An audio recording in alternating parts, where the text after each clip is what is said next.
Hello दोस्तों। आज का चैप्टर है मिक्सर। ये मिक्सर दाना मशीन में काम आता है। और ये जो दाना और जो वेस्ट होती है उसमें केमिकल जो ऐड हम करते हैं उसमें इसका महत्वपूर्ण रोल है। चलो चला के देखते हैं। पहले ये ब्लेड घूम रहे हैं, आप देख सकते हैं। ये ब्लेड इसमें जब मेटेरियल डालते हैं तो ब्लेड घूम घूम कर उसको मेटेरियल को मिक्स कर देते हैं। ये जो ब्लेड मैंने निकाले हैं, ये निकालने का मतलब ये है, यहाँ दिखाने का ये है कि इसमें आपको कैसे ये ब्लेड, कभी कभी ये ब्लेड ही खराब होते हैं। मोटर तो नॉर्मली चीज़ है कि मोटर जो है, मोटर तो बहुत कम खराब होती है। जब खराब होती है तो उसके बेरिंग वगैरह ही में थोड़ी प्रॉब्लम आती है। ज़्यादातर इसके आपके ब्लेड ही खराब होते हैं, धीरे धीरे घिस के भी छोटे हो जाते हैं। ये वीडियो जो हम आपको दिखाते हैं इसे बनाने में काफ़ी टाइम लगता है इसमें, लेकिन हमारी कोशिश यही रहती है कि आपको ज़्यादा से ज़्यादा नॉलेज मिले इसके बारे में। ये पुली वगैरह जो आप देख रहे हैं, ये पुली इस वाली पुली से अटैच है। ये बेल्ट के थ्रू इसे घुमाता है। जब मोटर घूमेगा तो आपकी पुली भी घूमेगी। यहाँ पे नीचे की तरफ आपका बेरिंग लगा हुआ है। ये डस्ट वगैरह जाके कभी कभी बेरिंग थोड़ा जाम हो जाता है, तो उसके लिए बेरिंग को इसका एक प्रिवेंटिव शेड्यूल बना लेते हैं कि एक साल में एक बार इसको अच्छी तरह से क्लीन करना ही करना है। तो दोस्तों, जो भी हम बैरल वगैरह या जो भी हम इसमें गर्म करते हैं तो उस मटेरियल को जब इसमें डालते हैं तो ये ब्लेड जब घूमते हैं, रोटेट होते हैं, तो उस समय मटेरियल जो है इसके फ्रिक्शन के कारण थोड़ा सा हीटअप हो जाता है। तो जब हमारा हीटअप हो जाता है तो उसमें जो कंकड़, जो भी उसमें एडिटिव है, वो अच्छी तरह से मिक्स हो जाता है।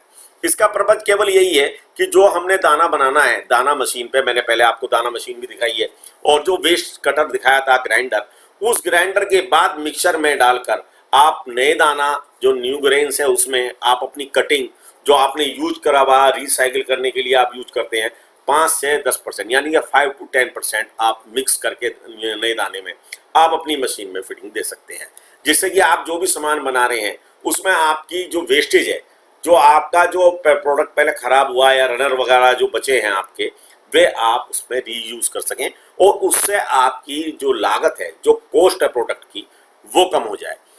मेन फंक्शन जो है इसका मिक्सर का सिर्फ यही है कि आपका जो मटेरियल है वो प्रॉपर तरीके से मिक्स हो जाए आपस में। और कभी कभी इसको हम जो मान लिया, सपोज कीजिए हमारे पे व्हाइट कलर का ग्रेन से दाना है और हमें कलर मटेरियल बनाना है, तो कलर के लिए हम उसमें जो मास्टर बैच वगैरह या कलर डालते हैं, तो उसके लिए प्योर दाना डालेंगे, फिर उसके बाद कलर डालेंगे। तो जिससे कि जब इसे रोटेट होगा ये, तो 5 या 6 मिनट घुमाने के बाद वो दाना वो कलर को सोख लेगा और वो हमारा कलरफुल दाना तैयार हो जाएगा। तो जिससे कि जब हम अपना कोई भी प्रोडक्ट बनाएंगे तो वो फेड ना हो। यानी कि कहीं सपोज कीजिए कि आपने रेड कलर मिक्स किया, तो रेड कलर मिक्स करने के बाद आपका ब्लेडों ने घूम के जो आपका दाना मिक्स किया, अगर प्रॉपर तरीके से मिक्स नहीं हुआ तो आपका कहीं पे कलर ज्यादा आएगा, कहीं पे कम आएगा। उसी चीज को रोकने के लिए इस मिक्सचर को बनाया गया है। मिक्सचर में आप देखेंगे सिर्फ एक इसमें बैरल लगा हुआ है।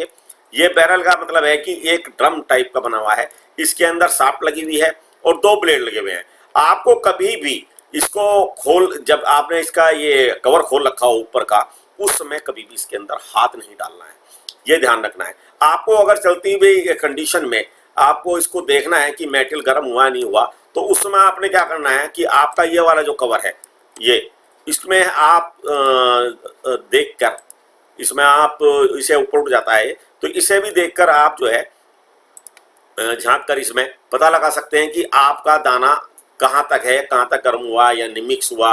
वैसे जरूरत पड़ती नहीं है, सबका जो है टाइम फिक्स कर देते हैं कि 5 मिनट में ये वाला दाना गर्म होगा, और हार्ड वाला, सपोज करो हार्ड मटेरियल है, कि वो 8 मिनट में गर्म होगा। गर्म होने से मतलब है मिक्सअप होगा, थोड़ा सा वार्म होके थोड़ा सा सॉफ्ट हो जाएगा। इस मिक्सचर को बनाने वाले बहुत लोग हैं जो क्वालिटी वाइज अगर आप देखें तो मैंने यहाँ पे भी एक जिनसे मैंने बात करी थी, जिनका हम यूज़ करते हैं, उनका भी मैंने यहाँ पे नाम शो कर रखा है।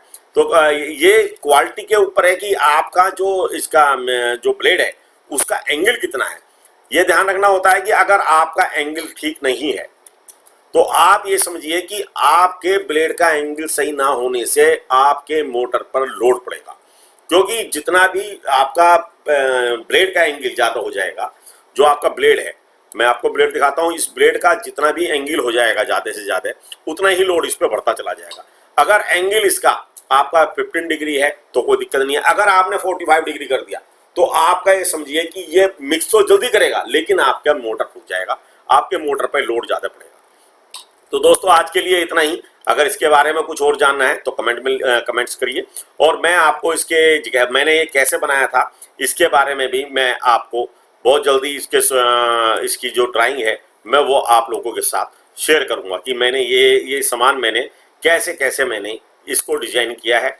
और इंजेक्शन मोल्डिंग मशीन के बारे में भी मैंने आपको पहले बताया था, उसके बारे में भी कुछ जानना हो तो मुझे बताइए, मैं मेरे कमेंट्स में लिखिए, फिर देखते हैं कि मैं आपकी क्या हेल्प कर सकता हूँ। आज के लिए इतना ही। धन्यवाद। हमारी वीडियो लाइक कीजिए और सब्सक्राइब कीजिए।